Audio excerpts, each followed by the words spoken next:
Ekibiina kya NRM kirangiridde enteekateeka ez'okuddamu okulondesa abanaakwatira ekibiina kino ku bifo ebitaalondebwamu essembabule mu kamyufu k'ekibiina akaaliwo omwezi oguwedde.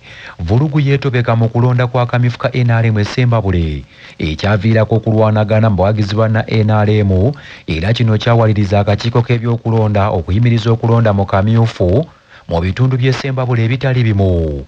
Kamiisona avunaanyizibwa ku by'okulonda mu kibiina kya NRM atwala ebitundu bya Buganda, Ambassador James Kinobe ategeezezza Kyabasa nti enteekateeka zonna ziwedde okusobozesa abawagizi b'ekibiina kya NRM okulonda abakulembeze baabwe essembabule abanaakwatira ekibiina bendera mu kalulu k'omwaka ogujja.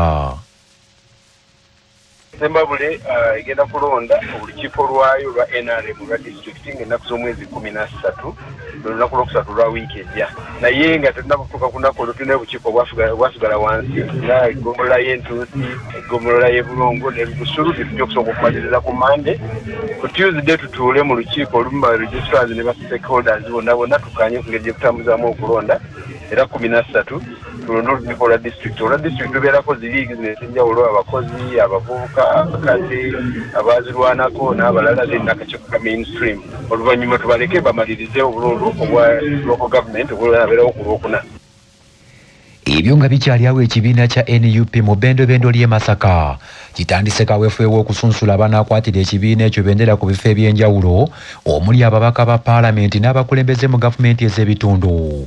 Akakiiko k'ebyokulonda mu kibiina kino nga kakulembeddwamu John Mary Sebuufu batandise na kuwa biragiro awamu n'okulambika abeetabye mu nteekateeka eno mu kibuga Masaka. Masembe Hussein nga y'omu ku bavuddeyo okuva mu bitundu by'ekyotera agambye nti enkola eno nnungi naye si mumativu n'engeri gye bayinza okusalawo abanaaweebwa kaadi awatali kwebuuza ku bawagizi mu kibiina. Mpozi nze kinnaalisabye nti kubanga tife abakyotera disitulikiti batuyise ntujja batuveetingire Masaka, naye nze kinnaalisabye bakama bange bakole ate bajje ku gurawundi basobole okulaba nti batuuka ku gurawundi balabe kuba kati eno e Masaka gye batuyise batubuuziza fayini ebyo natubizeemu, naye ate ne gurawundi kikulu nnyo kuba omuntu asobola okuyitaano bulungi ebibuuzo n'abiyita bulungi naye nga ate ku gurawundi 0. Antonio Luwaga ng'ono yavudde mu DP okwesogga NUP mu bitundu by'e Lwengo yeeweze nti ku luno kaadi agirina mu 5 era alindiridde enteekateeka eziva mu kibiina. Nzize wano okukima kaadi yange wakasina yamvuganyiza mu kamyufu then nzize buzikonfaminga na kukakasa diri bampa kaadi yange sobola okujjayo empapula nga 11 nga ngenda bugenzi ku nomination nga 3 okutuuka nga 5 omwezi ogw'omwenda. Ate ekibiina kya Jema olunaku olw'eggolo kyasunsudde Haji Yasin Kasibante okukikwatira bendera ku kifo kya LC3 mu Kaliso Town Council mu disitulikiti ey'Ekyotera.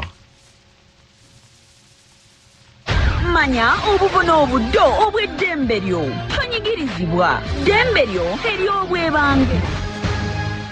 Omukozi yenna alina eddembe okuyingira okwenyigira mu mirimu gy'ekibiina ekigatta abakozi nga munnamateeka Joseph Ndawula bw'annyonnyola.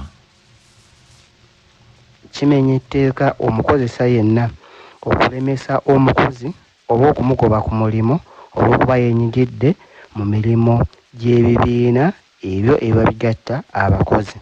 Singa omukozesa omusango gumusinga olw'okuba nti alemesa omukozi oba nti amugobye olw'okuba nga yenyigidde emirimu gy'ekibiina, bwe gumusinga abeera alina okusasula ensimbi ez'engassi za kakadde kamu mu emitwalo 92 oba si kyekyo okusibibwa mu kkomera ebbanga eritasukka lya myaka 4 oba byombi ebibonerezo ayinza okubiweebwa.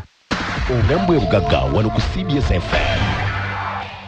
Dr. Martin Mugenyi ayongera okunnyonnyola ku bubonero okwolabira obulwadde bwa pressure. Obubonero obwangu ennyo kwe kulaba katugeze ekifu ku maaso, okufuna entunnunsi, okuweekeera, okulaba ng'ogamba nti olina ebikufumita mu mubiri. Obwo bubonero obwo tuyinza okulowooza nti eri atali musawo obwo bwe bwangu ennyo bw'osobola okukozesa ogamba nti bannaye ka ngende bankebereko. abavubuka beekatwe mu kibuga Masaka babuganye essanyu. Kamisona wa Paalamenti Oweekitiibwa Mathias Mpuuga Nsamba wabakubye enkata ya minwe gy'amabaati 20 okusereka akayumba we bakolera emirimu gyabwe. Ssaalongotta Omusange Kayinja. Abavubuka bano omuli aba boda n'abakola emirimu emirala mu kifo kino ewa Samula John Katwe we bakutera okuŋŋaanira ne bafunirawo ekyemisana wabula nga babadde mu kyangaala omusana gubookya enkuba bw'etonnya ne babulwa we badda. Amabaati gano gabaweereddwa Kamisona wa Paalamenti era omubaka w'ekitundu kino Oweekitiibwa Mathias Mpuuga Nsamba. Babadde bakwasa amabaati gano ku lwa Kamisona wa Paalamenti meeya wa divisioni ya Nnyendo Mukungwe Oweekitiibwa Mulindwa Michael Nakumusana agambye nti obubaka n'okulajjana kw'abavubuka b'e Katwe Oweekitiibwa Mpuuga yakufuna era kwe kusijukiramu n'agamba nti kati Oweekitiibwa Mpuuga abakanye n'okuddaabiriza Nayikondo mu divisioni ezitakola naddala mu bitundu ebitalina mazzi aga National Water. Meeya Mulindwa Nakumusana akubiriza abavubuka ba Katwe abatannayingira CBS PEWOSA bagyegatteko okusobola okukulaakulana. Ate PEWOSA eyo mugiraba saagala muntu yenna kwenyooma kubanga gwolaba olina PEWOSA gurupu gy'osanze ng'abantu batereka 5 oba 10. Nammwe mutegekewo ey'abafuna entonotono mugambe nti tutereke 5,000 ki ewiiki. Ojja genda okulaba omwaka ogenda okuggwako nga 5,000 ezo wiiki kafuusa akaki akakadde ka sente. Bakansala abakiikirira omuluka gw'e Katwe ku divisioni ya Nnyendo Mukungwe kansala Savimbi Mukasa ne kansala Namulindwa Anet bagambye nti oluusi omubaka Mathias Mpuuga atera okukola ebisuubizo nga kikakata ku bakulembeze okubirondoola ne beebaza Musa Bwanika okulondoola ekisuubizo ky'amabaati.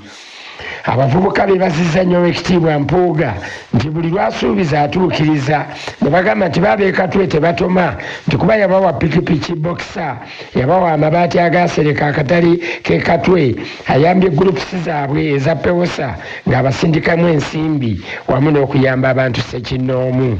Ni muwagizi wa Mathias Mpuuga Nsamba olw'obirungi byakoze n'enjogera ye n'okutegeera kwe. Kale sinza kuva ku muntu ategeera kwenkana bw'atyo nempagira abantu abayabayaba. Kale n'olw'ensonga eyo wano azze n'atuleetera amabaati tulina akafo tukuŋŋaanira wano e Katwe we tulira akamere atuwadde amabaati 20 tumweyanza omutima ng'ogwo.